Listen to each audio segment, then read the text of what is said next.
every sport has its legends, their own personal Michael Jordans and Michelle Kwans. In the sport of baton twirling, athletes, coaches, and judges alike have been lucky enough to have been graced with the presence of 5 spectacular twirlers: Stacy Singer, Mark Nash, Noro Takahashi, Seishi Inagaki, and Holly Nielsen. These athletes set new twirling standards as the premier competitors of their respective generations. They revolutionized contact work, debuted dazzling new roles, developed programs that integrated the drama of theater and the grace of dance, while daring their competitors to match their ever-evolving skills. The ones to whom we will ever owe a debt of gratitude for stretching the boundaries of our sport.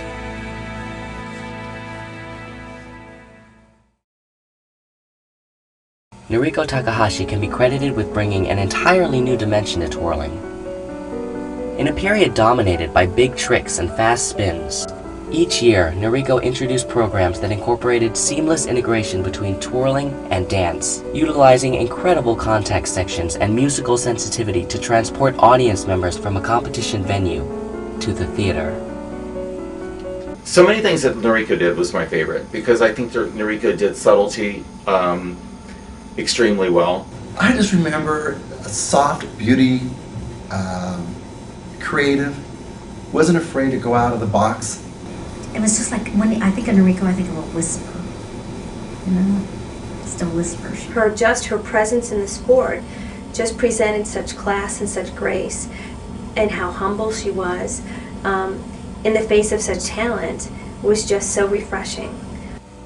Noro won the senior women's division at the World Championships 6 times, more than any other female twirler ever. But beyond her athletic successes, Noro will always be remembered as a stylist with the ability to bring an incredible variety of musical genres to life. I thought her program in Holland, well, it was something we'd never seen before. I think she took a lot of risk in that program, and it's the program that I will always remember her for the most. I thought it was the most memorable and the best program she ever had. She also did a Cirque du Soleil routine that was extremely creative, that completely changed the shape of the body and made me as a choreographer look at how effect of the body shaping could be used in freestyle at the elite level. You know what was so refreshing? Little Mermaid. Oh my gosh. You know, you just hear Little Mermaid in so many different avenues, and what an unusual selection for a mature woman to do, and I thought it was heartwarming. You know, I just thought that that was the essence of Noriko's finesse, that she was able to carry off Little Mermaid with just such styling. You know, it's very, very subtle and very not in your face, but it was just, you just finished watching it, it was so pleasant. It just made you smile.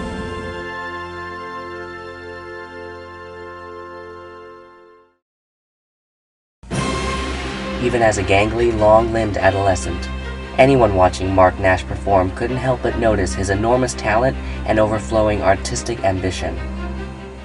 You know, I remember Mark Nash when he was, 7, 8 years old, U.S. National Championships, and I remember him in the junior men's finals.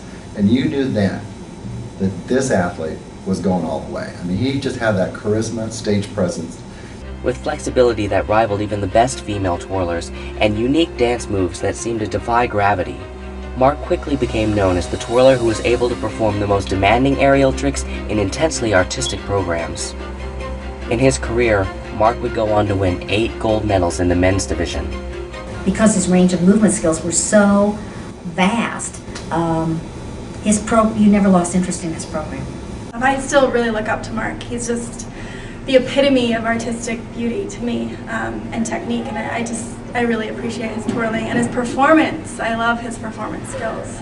And I think, you know, from then on, he just continued to begin to set a whole new standard for male twirlers, especially in the artistic expression, the development of their technique, that they could be as good, if not better, than any female. In Newmarket, Ontario, Canada, Mark performed what would come to be known as his trademark routine. Twirling to the music of Maria from West Side Story, Mark evoked a sense of drama in his twirling that the world had never seen. But of course, the program that everybody remembers the most is Maria. At least I think that's the one he'll always be remembered for. It's really funny because we were in a car driving home from a dance production, and I was playing this piece on the stereo system, and I said, I think this would be a great piece for twirling. I think it would connect. I think everybody in the audience would love it. I think I could really get into it choreographically. Dale had thought about using Maria, and I thought it was a very boring, not exciting sort of song. I said, Mark, you could really do something to this. This is going to be something that you could really take to a different level. So yeah, it was a hard, I had to sell him on this actually from the very beginning. And I could tell just from the opening idea that we had with the choreography that it was going to work. When I was doing the part where I danced with my baton, that was kind of spontaneous. He said he wanted something that looked like I was dancing with a partner or with Maria, and I did that half joking, kind of being corny, and he loved it and ended up putting it in the freestyles. Here he would do certain movements that were very subtle and minute, and the audience would really respond to it. Things that were not just huge big tricks.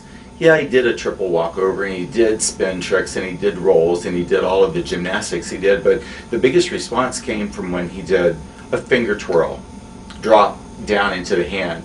Just like for me, the biggest impact point for Mark with Maria was a 4-finger twirl. Something you never remember in a program is finger twirls. He made you remember finger twirls, where he did that finger twirl and it dropped into his hand. Never forget things like that. It was just the most emotional moment in twirling I've ever seen. Every female in that audience felt like Maria. Every female felt like he was doing it just for them. At an age when most girls are preoccupied with Barbies and playing dress-up, Stacy Singer was already a world champion. She won her first world title at the incredibly young age of 8 at the 1985 championships held in Frankfurt, Germany, with a program that highlighted her youthful energy and superb aerials. The very first time that Stacy competed was when she won, was in 1985, and she did a cute little routine, and she did, it was like a little cartoon character, and she did the dead dog at the end, and she sort of rolled over, and she was just cute, and nobody expected her to win anything. And then when she won, she certainly then became the one to watch, and we all watched her very closely after that, of course.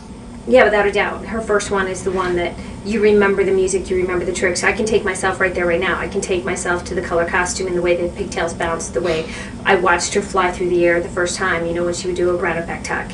She was smart, she was cute, she was motivated, and she had parents that were supportive. So, no, she pretty much had it all. Stacy eventually won 7 world titles, virtually going undefeated at the world level from 1988 through 1993. While her undisputed forte was her amazing tricking ability, as the consummate champion, she was never one to rest on her laurels. Instead, she introduced demanding roll series, new baton body combinations, and was forever experimenting with new releases and catches. Stacy reinvented herself every year. Just when you thought that she did the best monster roll that there possibly would be, then she would, the next year, she would go onto the floor, and then she would do it with a floor move. And she would always take something that we all thought was her signature move, and then she would reinvent that every year to have a little tweak on it. Well, because her skills were pretty gymnastic oriented, she could do some things with her body that other people couldn't do. I think she changed that in some areas. She could do a lot of hard stuff. I mean, and it was ongoing, and her contact material I thought was pretty revolutionary for its time. Without a doubt, Stacy pushed people to keep up with her. Stacy certainly set a new standard as far as rolls and gymnastics and tricking. The other thing I remember about her was the more pressure there was, the better she twirled. She was a pressure twirler, boy. She never, ever buckled under the pressure. She thrived on it. I mean, she would do things that were perceived back in then as being almost impossible.